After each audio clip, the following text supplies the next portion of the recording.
O sa mga nangutana asa ni dapit o paminaw mo ani nga vlog diri ni sa Madum pasok intro sa ta.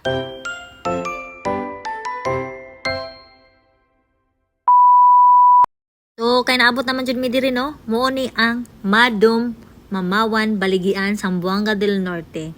So atong naapa ko sa Norway, nakita na jud ako ni siya. So akong nakita ang nindot jud ay siya.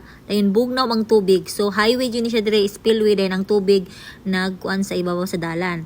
Oh, dayon pwede ka maligo di anha. Walang tao ng mga tao, daghan kayo ng mga tao. Dali kay Sabado man o weekend daghan jud ang tao. Dayon nakitaan po namo da dire si Madam Inday Kaigat. Shout out to you, ma'am. Thank you so much sa pag-welcome nimo di ari. Dayon sa mga nangutana, makita ninyo na yung video, o laag na mo dire para daghan na ta. O, dayon og mulaag mo di ari kay medyo layo-layo jud, magdala na mo daan og balon kay aning pag ani na mo dire murag wala pa kay naninda pero nana day naninda ani pagka sunod adlaw na anay naninda. So sa mga dili makadala og balon, pwede ra guro makapalit dia. So highway jud ni siya daghang mga ging mga sakinan, mga motor, dayon pwede pud mo mag-washing. Nya limpyo jud ang palibot pod. O ang uban gali diha nagdala og tuba, nagdala limnon, mga speaker kay murag family bonding na pud ba. O din ang mga tao pud diri very friendly ra pud sila din. Syempre mag ano pusing-pusing ra pud sa kung BFF diha. So bago ang tanan, paglaag, so syempre mga unsa para nay sulod ang tiyan. Hapit man ni sa gutalak, may karindire-dire na ngaon mi kay gutom na jud. O nya kay paniod to naman ni alas 12 naman jud ni. So wala na paglangan-langan makaon mga una mi ani. Kay taas pa kayong panahon unya. Ani pud nga adlaw, Saturday is pagkainita jud kaayo so perfect.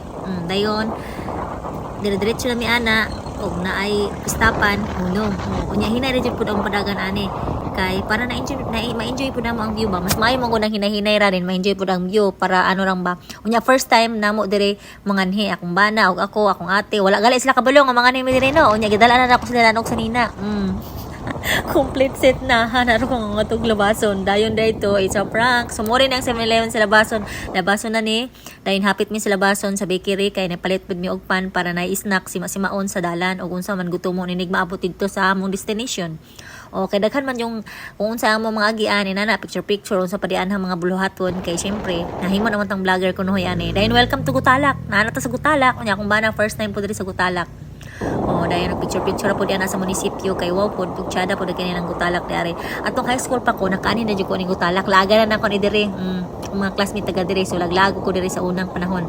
Pero syempre akong bana wala pa kalag diri. So atong ilaag para di maigno.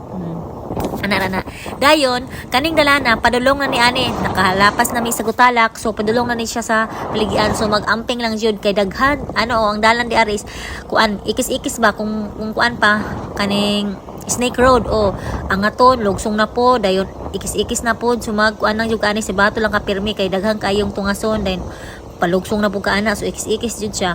So magamping na lang jud ang tanan. Ano matikdan diri nga area daghan kay silang mga kabayo diri kada agi nimo naa jud mga kabayo so murag ilang transportation diari is kabayo. So ang sign nga hapit na mo maabot sa Baligian is naa na moy makit ang daghang mga lanot nga na maligya pag daghan ng lanot nga naa diha na sa dapli karsada nga ilang gibulad so meaning to say hapit na mo ana sa Baligian palugsong na mo kay mo man ako na matikdan lanot man ni nga murag ilang gibulad bitaw daan para himuon lag silhig di ba makita man ninyo. And then welcome to Madum mo na ni siya tsada pod no. So ani nga time is daghan yung tawo kay Saturday man makita man ninyo unya limpyo jud ang palibot. Dayon si Madam Inday Kaigat jud ang model de ari siya jud ang nag-promote ug maka-amaze jud pod ang lugar kay friendly ra pod sila ana makita man ninyo nga limpyo jud ang area. Thank you for watching, see you in my next vlog, bye.